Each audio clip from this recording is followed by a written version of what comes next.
প্রিয় দর্শক, আজ শুক্রবার 1 আগস্ট 2025। স্বাগতম সারাবাংলা.নেটের সাপ্তাহিক আয়োজন নিউজ ইন 4 মিনিটসে। সাথে আছে আমি সঞ্জিতা চৌধুরী। চলুন জেনে নেই গত সপ্তাহের উল্লেখযোগ্য কিছু ঘটনা। জাতীয় খবর। জুলাই গণ অভ্যুত্থান দিবসের ঐক্যের অঙ্গীকার। গত মঙ্গলবার সারা দেশে নানা আয়োজনে পালিত হয়েছে জুলাই গণ অভ্যুত্থান দিবস। এই দিনে গণ অভ্যুত্থানের আকাঙ্ক্ষা বাস্তবায়ন এবং ফ্যাসিবাদের উত্থান ঠেকানোর দৃঢ় অঙ্গীকার ব্যক্ত করা হয়। প্রধান উপদেষ্টা ডক্টর মোহাম্মদ ইউনূস জাতির উদ্দেশ্যে ভাষণ দেন, যা সব গণমাধ্যমে প্রচারিত হয়েছে। ৩৬ জুলাই অনুষ্ঠানে ২৮ দফা ঘোষণা।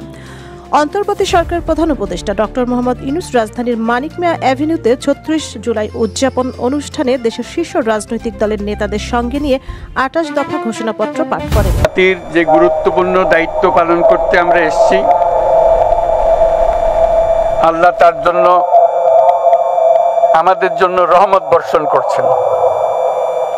আল্লাহর রহমত নিয়ে এর মধ্যে ছিল জুলাই শহীদদের বীর হিসেবে ঘোষণা, সাংবিধানিক সংস্কার হবে নির্বাচিত সংসদে, ৭ নভেম্বরের সিপাহী জনতা বিপ্লবকে স্বীকৃতি এবং আওয়ামী লীগের গুম খুনের বিচার সহ নানা প্রতিশ্রুতি।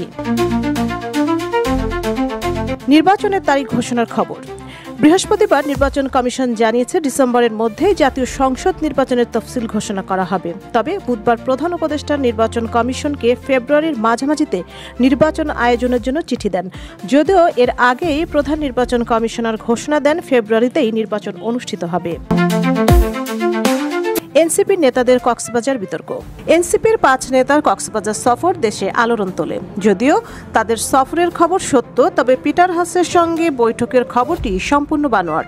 তারপরও দলের পক্ষ থেকে এই ৫ নেতাকে কারণ দর্শানোর নোটিশ দেওয়া হয়েছে। এছাড়া বৃহস্পতিবার রাতে গাজীপুরের চৌরাস্তা এলাকায় জনসম্মুখে সাংবাদিক আসাদুজ্জামান তুহিনকে কুপিয়ে হত্যার খবরটি সারা দেশে আলোড়ন সৃষ্টি করেছে। নির্মম এই হত্যাকাণ্ডের প্রতিবাদে সারা দেশে সাংবাদিকদের পক্ষ থেকে নানা কর্মসূচি হাতে নেওয়া হয়েছে। খেলার খবর। ফিফা র্যাঙ্কিংয়ে বাংলাদেশের মেয়েদের বড় লাভ। ইতিহাস গড়ে এশিয়ান কাপের মূল পর্বে জায়গা করে নিয়েছিলেন তারা। দুর্দান্ত সময় পার করা বাংলাদেশ নারী ফুটবল দল পেল আরেকটি সাফল্য। সদ্য প্রকাশিত ফিফা র্যাঙ্কিংয়ে বড় লাভ দিয়েছেন ঋতুপর্ণা সাবিনারা। এক লাফে ২৪ ধাপ এগিয়ে এসেছেন তারা। বাংলাদেশের মেয়েরা উঠে এসেছে ১০৪তম অবস্থানে। আন্তর্জাতিক খবর। যুক্তরাষ্ট্রের শুল্কে ভারত আমেরিকার সম্পর্কে টানপোড়েন। যুক্তরাষ্ট্র ভারতের উপর ৫০% আমদানি শুল্ক আরোপ করায় আন্তর্জাতিক অঙ্গনে উত্তেজনা ছড়িয়েছে। চীনের রাষ্ট্রীয় সংবাদ মাধ্যম গ্লোবাল টাইমসের পক্ষ থেকে তীব্র সমালোচনা করা হয়েছে। ভারতের কৃষক সংগঠন এবং ব্যবসায়ীরা একে অর্থনৈতিক অবরোধ আখ্যা দিয়ে প্রতিবাদ জানিয়েছে।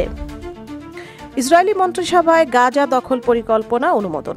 ইসরায়েলি প্রধানমন্ত্রী বেনিয়ামিন নেতানিয়াহু ফিলিস্তিন উপত্যকার উত্তরে অবস্থিত গাজা শহর দখলের প্রস্তাব অনুমোদন করেছেন দেশটির নিরাপত্তা মন্ত্রিসভা। আল জাজিরার প্রতিবেদনে বলা হয়েছে, ইসরায়েলের প্রধানমন্ত্রী বেনিয়ামিন নেতানিয়াহু জানিয়েছেন তিনি হামাসকে পুরোপুরি নির্মূলের উদ্দেশ্যে গাজার শতভাগ এলাকা দখল নিতে চান। গাজা দখলের এই পদক্ষেপের ইঙ্গিত গত কয়েকদিন ধরেই শোনা যাচ্ছিল। মার্কিন প্রেসিডেন্ট ডোনাল্ড ট্রাম্পও নেতানিয়াহুর পরিকল্পনাকে সমর্থন করেছে, এমন খবর গণমাধ্যমে প্রকাশ পেয়েছে।